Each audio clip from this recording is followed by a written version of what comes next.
What's up, guys? It's McNulty here. Welcome back to the channel. I hope you guys are all doing well. So welcome to Monday Madness. We have two brand new heroes that have been released today in two different portals, both on the same day, one of which I didn't know was coming, the other of which I kind of had an inkling was coming, but literally just out of nowhere. We have Mr. Foxley, who you can see here in all his glory. Looks like literally they have taken something out of the cartoon Robin Hood and just dropped him right smack bang into the Fox's portal. And I'm not mad at it, to be honest. And then we also have another new hero in the Untold Tales too. So we've got a bit of a twofer today. I think we should probably start with Foxley just because he has popped up first on my screen. In fact, the other one could just literally pop up now. No, he didn't. But let's jump into the portal. So the other hero that we've got is this dude. And I mean, just look at that ridiculous looking axe. I mean, that is probably the coolest weapon that I think I've ever seen in my whole entire life. And yeah, I'm interested to have a look at this guy. But first, we are going to jump into the wacky world of the foxes and take a look at this dude.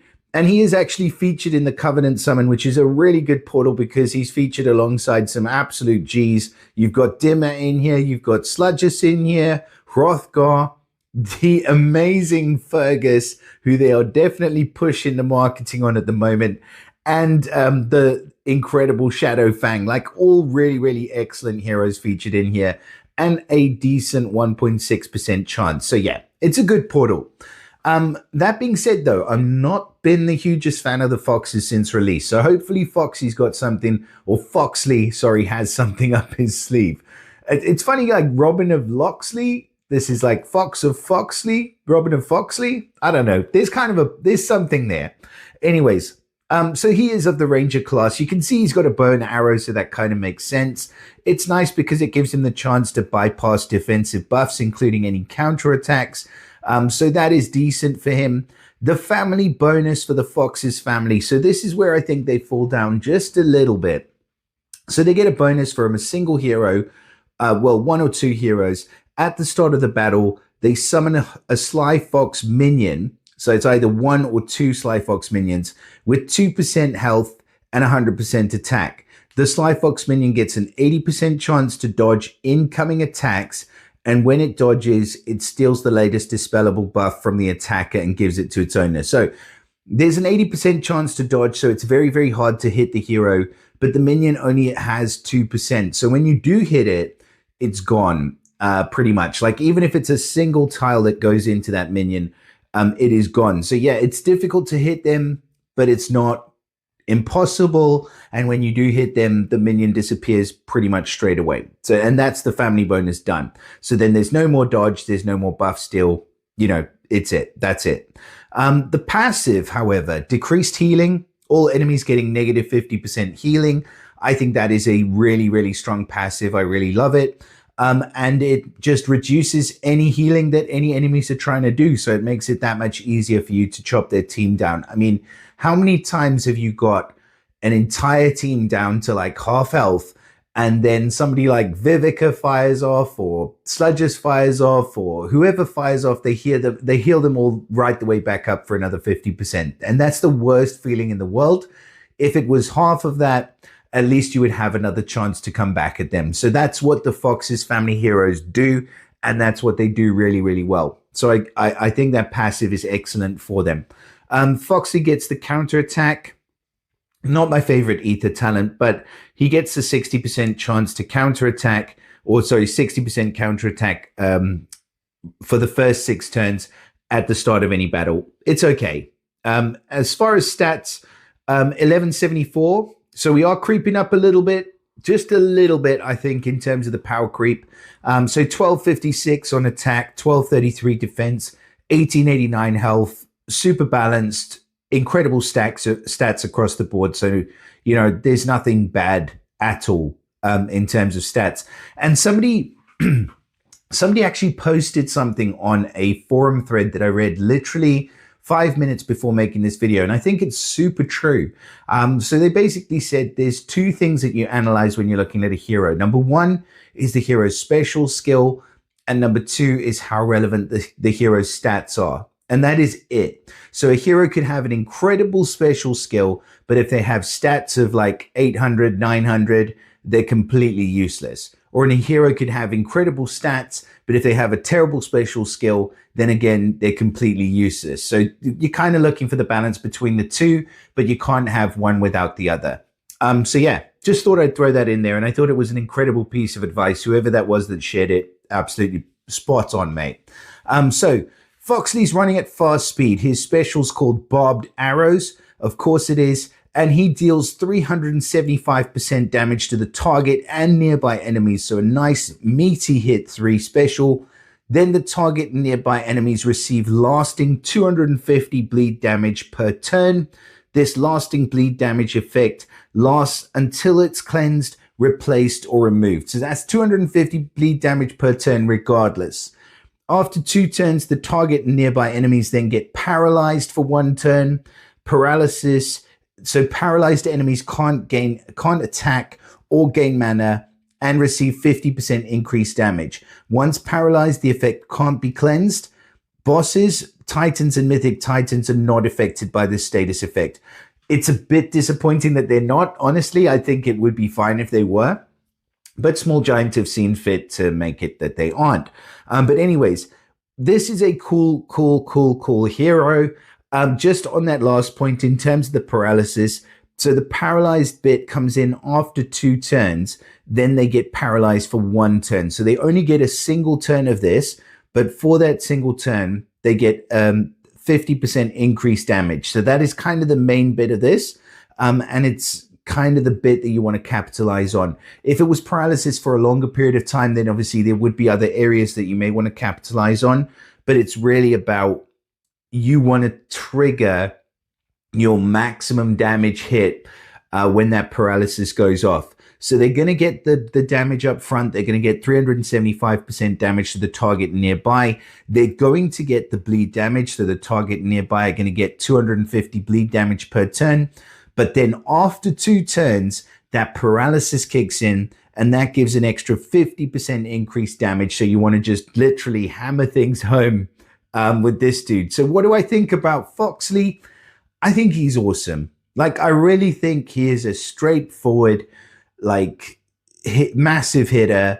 I love the damage over time effect. The fact that it just doesn't go away. So if they don't have a cleanse, it might as well be bloody battle. They are just never, ever going to get rid of that bleed damage. And 250 per turn ramps up. Like, I mean, after 5 turns, what's that? Like 1,000? 1,250 bleed damage. I mean, it's just literally going to ruin an entire team if there's nothing to keep that in check. Or it's just the target nearby. So there is kind of that saving grace for you. But other than that, it's really, really strong. The damage is really strong. The speed, obviously, fast speed is excellent. And like I said before, the Fox family bonus is okay. So the minions are okay. But that's why I don't like the Fox heroes that kind of play off of extra minions. I like the ones that just have a good special in and of themselves. And Foxley seems to be that for me. But the passive as well is just absolutely awesome. So yeah, as a complete package, I think that this dude is absolutely rocking it. I think he's an excellent hero, and I will give him an S. As far as the Foxes go, I think he's right up there, to be honest. So yeah, let me know what you guys think about him. And humongous congrats to anyone who is lucky enough to pull him from this portal. He's definitely up there with the top ones. I think out of this group, obviously Fergus would have to take probably top spot for me. Maybe Hrothgar and Dimmer together a close second. But, you know, Foxley would definitely be, I would say I'd put him in 3rd place. And then Shadowfang and Sludgus can fight it out. I can't even believe that I wouldn't put Sludgus right up at the top. In fact, I'm currently leveling Sludgus at the moment, so my opinion on her may change in the near future. But that being said, let us jump into our second portal that we have open today, which is, of course, the Treasures of Flame and Frost. And we have some really awesome featured heroes. We have Dulla Fuller, the worst hero that turned into the best hero. We have Regen, just always being the best hero, just a freaking insane priority dispel hero. And now we have our first ever treasures of Frost. What is it? Merkheim realm? Merk. Freaking hell! I can't even say it. Merkheim realm. That's it. Got it. So we have our first hero for the Merkheim realm, and like I said, I really love that freaking axe. Like honestly, I would just literally, yeah. I'm a massive fan of this card. I don't know, but that has to feature in the thumbnail for this video. Like it has to feature. Like it's ridiculous. I love it. So he is our first hero from this family. So the realm empowers their members in unique ways. The more unique members they have, the more powerful the realm effect is. But this guy gets the Arctic Core. So the Arctic Core gets charged the same time. Each time the character receives damage from normal attacks or special skills, same as we've seen with the Molten Core from the Nidavellir realm. So this character also has innate resistance against frost, and he gains 450 boosted health and 5% mana every time he resists frost. So any kind of frost damage, same as it is with the flame damage for the Nidavellir realm. And then the passive, the core. So all enemies receive corrosive frost for 3 turns. With a fully charged Arctic Core, the corrosive frost deals 383 frost damage, pardon me, and lowers the target's attack by 10% each turn. Deals extra damage against heroes with minions or mega minions, so that's the corrosive thing, and the frost damage scales by the amount of charge in the core. So I just want to double check in terms of the comparison. So yeah, this one's lowest defense. The Frost team is lowest attack, but otherwise everything else is exactly the same. I think I'd probably rather have the lowest defense than lowest attack, but it is going down by 10% every single turn. But it's only for 3 turns. So yeah, I'd rather have the defense down. So you're kind of losing. I really want you to win because I love the way you look. Like I really do like that mask, even though he kind of looks like an owl. But yeah, just for the freaking size of that ice axe, ridiculous. Anyways, he benefits from the defense up ether talent. So at the start of the battle, he gets 20% defense for 6 turns, which is ridiculous. Absolutely love it. And it's probably one of my favorite ether talents next to the bulwark effect. I think is probably my favorite. Like just, yeah, somewhere there, maybe between that and ailment protection. But yeah, it's a good ether talent. As far as stats, 1174 team power, so exactly the same as we just looked with Foxy McFoxerson. He is more defensive though, so 1149 attack, 1182 defense, and 2259 health. So yeah, really good stats, more towards the health side of things, strangely enough, and a bit more defensive. So we'll see what he does. So his special is called Glacial Fissure Cleave. Okay. He attacks the target nearby enemies with Frostfall Strike, dealing up to 2000 damage. He deals 40% more damage if the target is of the fire element. The special skill never misses a target. He reduces the max health of the target nearby enemies by 600, and the effect is stronger against targets with boosted health. And the target nearby enemies then get negative 60% decrease for any healing received for the following 4 turns. Okay, I'll be honest, this guy's not as good as Foxley. He's just not. But the best part of his special to me is probably the last part of the card, where the target nearby get the negative 60% decrease for any healing received. I'll tell you why. I mean, right off the bat, this hero has a priority dispel. She's running at fast speed, or he. I think Region is actually a he, funnily enough, but running at fast speed with a priority dispel to the target nearby. Then check this out. The Firestorm Strike that Region does deals up to 1900 damage. Okay, so comparing that for a hero at fast speed to a hero at average speed, you'd expect there to be a difference of 500, for example. But no. So this guy attacks the target nearby with Frostfall Strike up to 2000 damage. So he's only dealing 100 points of damage more, potentially less or more, depending on the attacker's attack. We know how that scales. In case you don't, you can have a read over here, but there's a base damage figure, and then growth and wither effect, the damage scaling, and the maximum damage can go up to 2000. But Hogne, his name is stupid, can only do 100 more damage at average speed than a fast speed hero. With that, fast speed hero gets a priority dispel, gets all of these other awesome passives, the molten core. I mean, he gets obviously the frozen core, but obviously it's the other way around. But you get what I'm trying to say. So yeah, as far as the hit's concerned, it's not really there, I don't think. Like, he's not in line with where he should be. And then you get somebody like Dagger. I mean, I'm just thinking about Dagger now, sorry, but like Dagger freaking hits the whole team, doesn't he? Average speed? Yeah, 1400 damage to everyone. I mean, that now, plus the extra poison increasing the damage. Like, it's just not in the same realm for me. I don't think Hogne is as good of a hero as those two right off the bat. The max health reduction for the target nearby is nice because you do need boosted health to counter that.